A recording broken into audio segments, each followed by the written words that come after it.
So one thing that's very important to modern homesteaders is for everyone to be on board with how to use the equipment.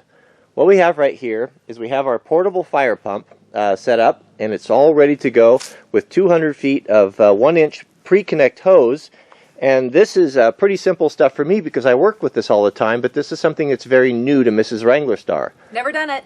I'm not always here, so she has expressed a desire, and I think it's very wise to be able to at least have a basic or rudimentary understanding of how to use this equipment. I don't expect her to be out on the fire line or putting her life in danger. However, the equipment is here, and she needs to be able to use it and understand it in an emergency. So one thing that I have noticed that NASA has done in the space shuttle and different things is they have they have little books or checkbooks for all the procedures.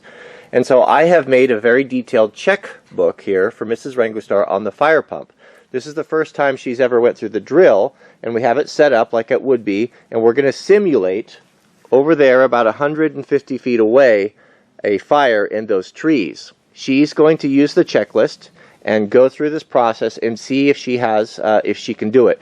And this is also going to show us if this system is going to work. We have on the pre-connect a new type of a roll called a Cleveland roll that should be, she should be able to charge the whole line without having a lot of tangles. So we're going to see. We haven't done this before. We're going to find out right now. So we'll bring you along and we'll run the drill and we'll see how you do. Okay. On your mark, get set, go. Step number 1, turn on the fuel. Turn on the pump. Step number 2, turn on the choke. Turn on the choke. Step number 3, turn on the ignition. Turn on the ignition. Step number 4, open valve under engine. Open valve under engine. Step number 5, start engine. Step number 6, when engine begins running rough, turn off the choke. Step number 7, move throttle full on. Throttle full on. Step number 8, put out the fire. Number 10, kind of personal. I bet the neighbors will be surprised if they need to use this.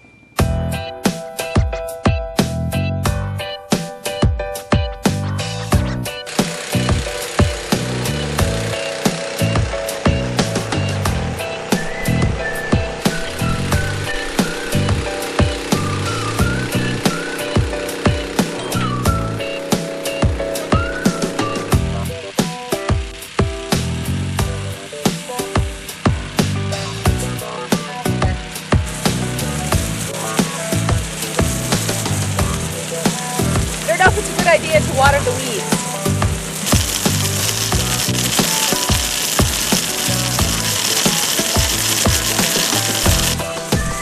The fire is out! Turn off the engine.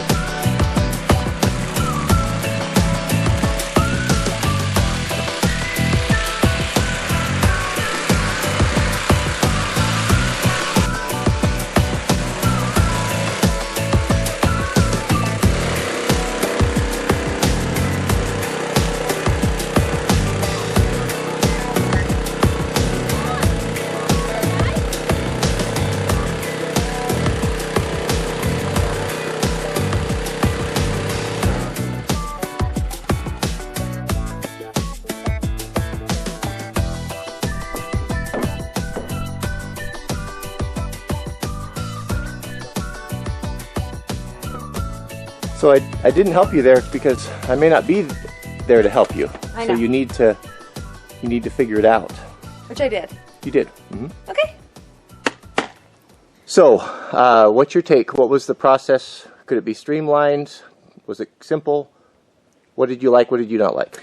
A few things that you did that were helpful was, first of all, you wrote throttle slow and fast. So even though I know I'm supposed to turn the throttle on, it's very clear because if my adrenaline's rushing, I'm really putting out a fire, I don't have to think, which is great. The other thing is we walked through the process, and so I knew where the water was coming out. So when it says valve under engine and I'm looking here, I know that the valve under the engine is here. So even a rudimentary walkthrough was very helpful in knowing what to do and why it's happening, why the water's coming out that way. fabulous to know.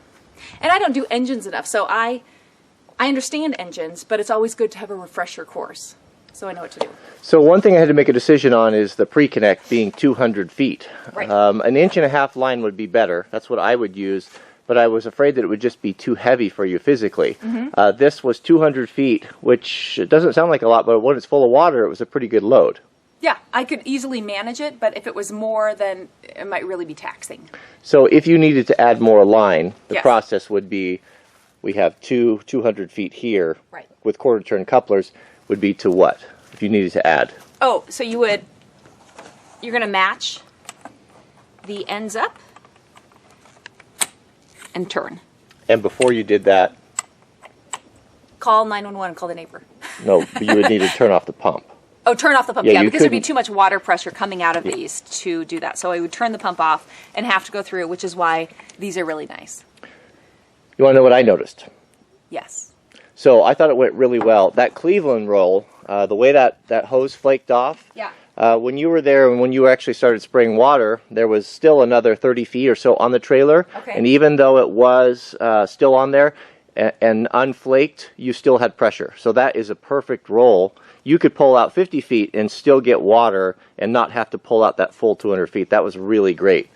One thing that I did notice was right here, the hose did catch on this little bolt. Okay. So we'll need to address that. I'll take and probably just cut those off. But apart from that, it went really, really well.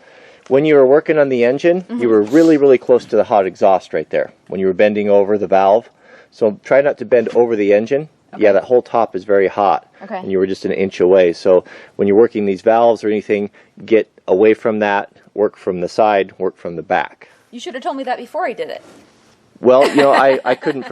I just didn't foresee everything. You know, it's difficult coming from a perspective where you just have always been around engines, and there's some things you just take for granted as just being obvious. Right. But they're not obvious if you've never been around them. Right. And so that's why we have this drill. The other thing I didn't mention is that this is a hands-off dedicated 2 gallons of gasoline for the pump. Of course, everything will be full. I'll have everything pre-primed. But I think it went swimmingly well. I don't see, apart from just the few changes that we mentioned, I don't think we need to make any alterations. No, I think it was great. All right, well, good job, babe. And also, of course, there's the appliance deal, and we have more hose on the inside, 1.5 inches, 1 inch, 3/4, if you do get some help or someone else needs to use it. And also using the fire department connections that we are going to interface with DNR or with our local fire department, so everything's compatible. Right. They could use these things. And these are just index cards with packing tape over them. We put a hole punch, and then there's a little zip tie. We'll go ahead and put it in a Ziploc bag and throw it in here so it's waterproof, and that way it's always here so we don't have to find the directions if I ever have to use it.